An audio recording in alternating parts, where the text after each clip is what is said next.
सुप्रभात छात्रों।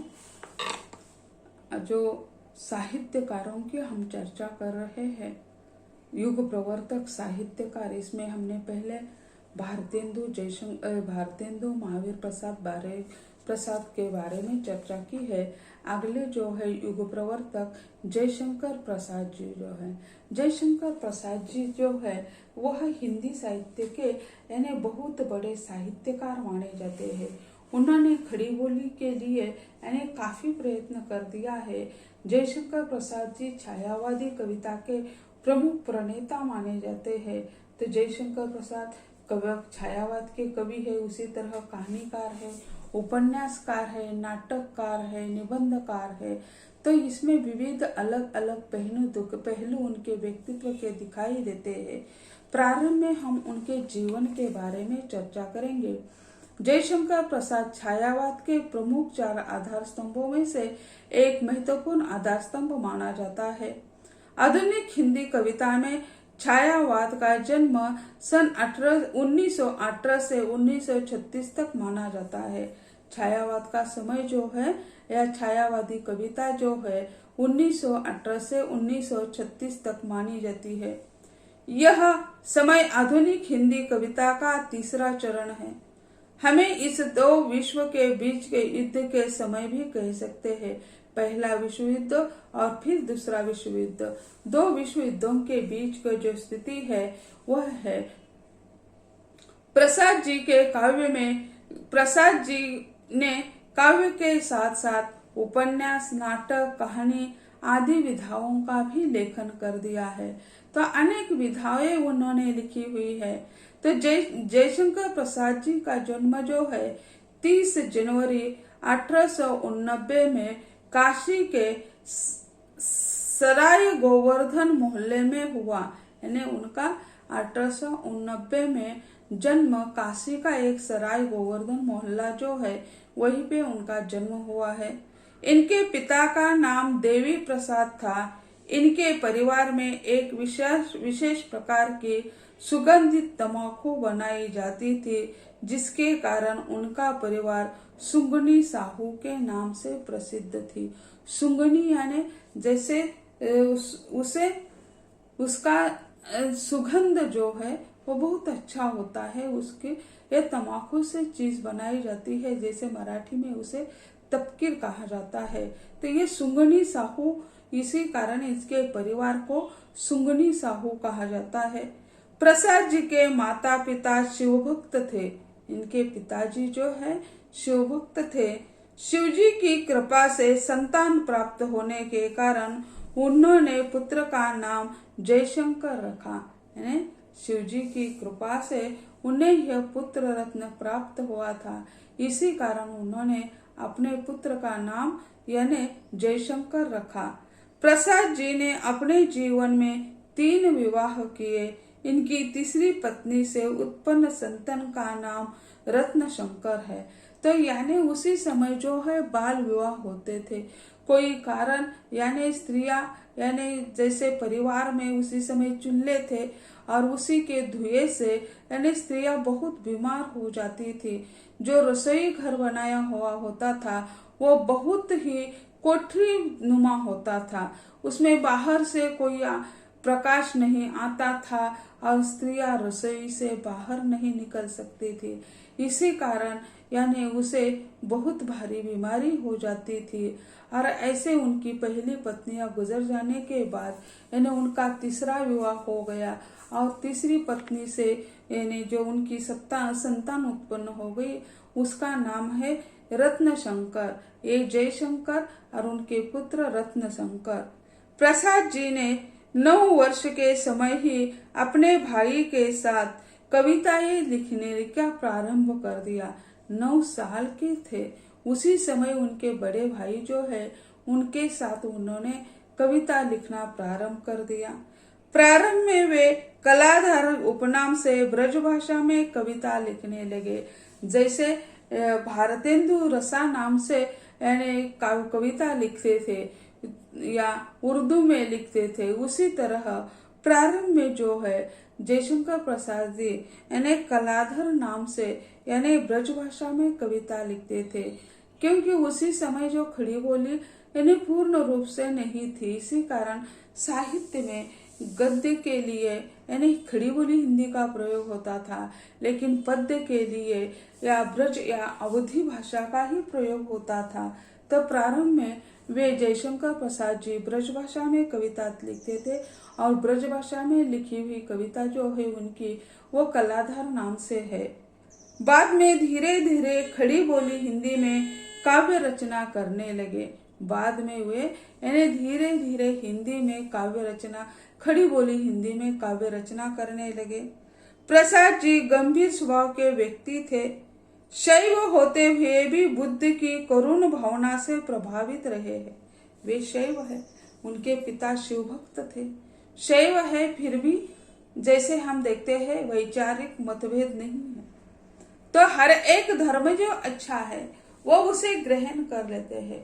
बुद्ध धर्म की जो अहिंसा है उन्हें बहुत ही प्रभावित कर देती है। बौद्ध धर्म के पंचशील के जो तत्व है वे उन्हें बहुत प्रभावित कर देते हैं। और वैदिक धर्म में इनकी दृढ़ आस्था थी। इतिहास एवं पुरातत्व में वे उनकी विशेष रुचि थी, है ना। वे बौद्ध धर्म की करुण भावना जो है उससे बहुत वे प्रभावित थे और वैदिक धर्म में उनकी दृढ़ आस्था भी थी। वैदिक धर्म उसी समय यानी था, लेकिन उसकी जो कई अच्छी बातें हैं उन पर उनका प्रगाढ़ विश्वास था। तो यह वैदिक धर्म प्रणाली है, ये शैव भक्त है। तो ऐसी विविधता, इतिहास, पुरातत्व विभाग इनकी या उसके प्रति विशेष रुचि थी। सन 1909 में प्रसाद जी की आर्थिक सहायता उनके भांजे अंबिका प्रसाद ने इंदु मासिक पत्र निकाला, जिसमें प्रसाद जी की यानी रचनाएं प्रकाशित होती थी। यानी उनका जन्म तो 1889 और 1909 यानी 89 यानी 20 साल की स्थिति है। तो उसी समय यानी उनके जो भांजे है वो प्रसाद जी यानी सुंगनी साहू का वाणिज्य उनका चलता है, लेकिन उससे परिवार कैसे चलेगा। उनके भांजे जो है वो अंबिका प्रसाद जी ने इंदु मासिक पत्रिका निकाली और उसमें यानी इनकी जो कविता है, कहानियां है वो प्रकाशित होती रही। अंतिम दिनों प्रसाद जी की आर्थिक स्थिति कुछ खास नहीं रही। आर्थिक चिंताओं ने उन्हें घेर लिया। मानसिक तनाव को दूर करने के लिए पूरी यात्रा करने निकल गए। वापस आने के बाद नियमित रूप से अपना व्यवसाय देखने लगे। अपने घर के सामने उन्होंने एक छोटी सी वाटिका बनवाई थी। कोई साहित्यकार जब उन्हें मिलने हेतु आता तो वहां बैठकर वे उनके आग्रह पर कविता का पाठ करते थे। यानी आई तो कितनी देखो, ये 1937 में उनका देहांत भी हो गया। 1889 और 1937 जो है यह बहुत छोटी आयु है। तो यानी जैसे मनुष्य शांति ढूंढने लगते हैं तो यह ढूंढते हैं, तो उन्होंने एक बार पुरी की यात्रा आर्थिक तंगी के कारण वे उसे बहुत दुखी हो गए थे। इसी कारण उन्होंने जगन्नाथपुरी की यात्रा कर दी और फिर वापस आने के बाद अपने काम में फिर लिप्त हो गए। और घर में उन्होंने एक आंगन में एक कुटिया छोटी सी वाटिका बनवाई। जब कोई साहित्यकार उनसे मिलने के लिए आ जाते तो वे कई घंटों तक उस वाटिका में बैठकर, यानी उनका शौक था, उपजीविका लिए वे अपने सुंगनी साहू का व्यापार चलाते थे। लेकिन आज उनके सामने बड़ी नौबत आई तो उन्होंने यानी जैसे चल रहा वैसे चलाया। अंतिम दिन जो है उनके अर्थाभाव में चल रहे थे और वे बैठकर उनके आग्रह पर कहने वाटिका में बैठकर उनके आग्रह पर यानी काव्य पाठन करते थे। और 15 नवंबर 1937 को राज एक्ष्मा से पीड़ित होकर उनकी मृत्यु हो गई। यानी यह बीमारी है राज एक्ष्मा, जैसे हम उसे कहते हैं ना दमा, यानी टीबी जो कहते हैं। यानी उसके उसी समय भी यानी इलाज नहीं होता था। यानी अगर इलाज करना है तो उसे बड़े बड़े शहरों में जाकर रहना पड़ता है। लेकिन सामान्य व्यक्ति के बस की बात यह नहीं होती है। इसी कारण यानी अल्पायु में ही उनका देहांत हो गया। उनकी साहित्य के बारे में हम चर्चा करेंगे तो काफी समय चला जाता है, तो उनके काव्य कृतियां ही जो देखते हैं तो या उनके काव्य संग्रह जो है करुणालय, प्रेम पथिक, महाराणा का प्रताप, चित्राधार, कानन कुसुम, आंसू, झरना, लहर, कामायनी। जैसे यह करुणालय, प्रेम प्रतीक, महाराणा प्रताप, चित्राधार, कानन कुसुम जो है वह 1918 के पहले की कविता है। जो छायावादी कविता जो है वो 1918 से प्रारंभ होती है। तो यह आंसू, झरना, लहर, कामायनी ये जो काव्य संग्रह है उनके, वे छायावादी काव्य में आते हैं। चंपू काव्य जो है उनका यानी चंपू काव्य यानी गद्य और पद्य मिश्रित कई पंक्तियां हम गाते हैं और उसकी कथा वस्तु चित्रित कर देते हैं तो उसे चंपू काव्य कहते हैं। तो चंपू काव्य 2 लिखे हैं, उर्वशी और प्रेम राज्य। और नाटक जो है, नाटक उन्होंने बहुत लिखे हैं, एक सज्जन, कल्याणी, कल्याणी परिणय, करुणालय, प्रायचित्य, राजश्री, विशाखा, अजात शत्रु, जन्मेंजय का नागयज्ञ, कामना, स्कंदगुप्त, चंद्रगुप्त, एक घूट और ध्रुव स्वामिनी। यानी एक घूट कई लोग कहते हैं यह एकांकिका भी मानते हैं। तो ऐसे यानी ध्रुव स्वामिनी उनका अंतिम नाटक माना जाता है। और कहानी संग्रह जो है छाया, प्रतिध्वनि, आकाशदीप, चित्रधारा, आंधी और इंद्रजाल, यह उनकी यानी कहानी संग्रह है। छाया, प्रतिध्वनि, आकाशदीप, चित्रधारा, आंधी और इंद्रजाल। और उपन्यास जो है कंकाल, तितली और इरावती उपन्यास जो है उनका वो अपूर्ण रह चुका है। तो 2 पूरे हो चुके हैं, कंकाल और तितली, और तीसरा जो इरावती जो है वो अपूर्ण रह चुका है। तो यह जैसे हम देखते हैं उनकी कविता हो, काव्य हो या चंपू काव्य हो, नाटक, कहानी, उपन्यास, तैसे बहुआयामी या बहु प्रतिभाशाली यह कवि माने जाते हैं, ये लेखक माने जाते हैं। अलग अलग क्षेत्र में उन्होंने कार्य कर दिया है। जयशंकर प्रसाद ने अपने विधाओं में लेखन किया है, उनकी जो प्रतिभा का परिचय देती है। तो यानी सिर्फ कवि नहीं रहे, कहानीकार भी रहे, कथाकार भी रहे, उपन्यासकार भी रखे और नाटककार भी रहे हैं। ऐसे विविध अंगी, विविध रूपी व्यक्तित्व हमें दिखाई देता है। तो बहु प्रतिभा के यानी धनी माने जाते हैं जयशंकर प्रसाद जी।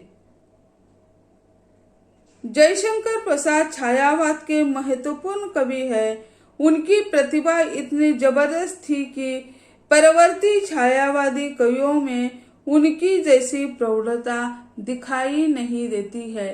तो उनके बाद के जो कवि है, चाहे निराला हो, चाहे सुमित्रानंदन पंत हो या महादेव वर्मा हो, तो कई विद्वानों का कहना है कि यानी जयशंकर प्रसाद के साहित्य में जितनी प्रौढ़ता हमें दिखाई देती है उतनी प्रौढ़ता दूसरे कवियों के साहित्य में दिखाई नहीं देती है जितनी प्रसाद की कविता में मिलती है। प्रसाद के काव्य में प्रेम, विलास तथा सौंदर्य का सुंदर वर्णन हो चुका है। उनकी कविता में प्रेम की पीड़ा अधिक दिखाई देती है, जो लौकिकता से अलौकिकता की ओर संकेत करते हैं। प्रसाद के काव्य में जो प्रकृति प्रेम है वो उदात्त कल्पना को दिखाता है। विश्व सुंदरी प्रकृति में चेतना का आरोप प्रसाद के काव्य की एक विशेषता है। प्रसाद प्रकृति के वैभव और ऐश्वर्य के चित्रण से हमारी आंखों को चकाचौंध कर देते हैं। प्रकृति का भी वर्णन उन्होंने इस प्रकार कर दिया है कि यानी उसका आलंबन रूप में है, उद्दीपन रूप में है, तो उपयोजिता के रूप में यानी उन्होंने यानी प्रकृति का अत्यंत सुंदर वर्णन कर दिया है। तो छात्रों, आज हम यही कहते हैं। अगले लेक्चर में हम यानी बहु प्रतिभा के धनी यानी जयशंकर प्रसाद जी के बारे में हम चर्चा करेंगे। आज यही कहते हैं। धन्यवाद।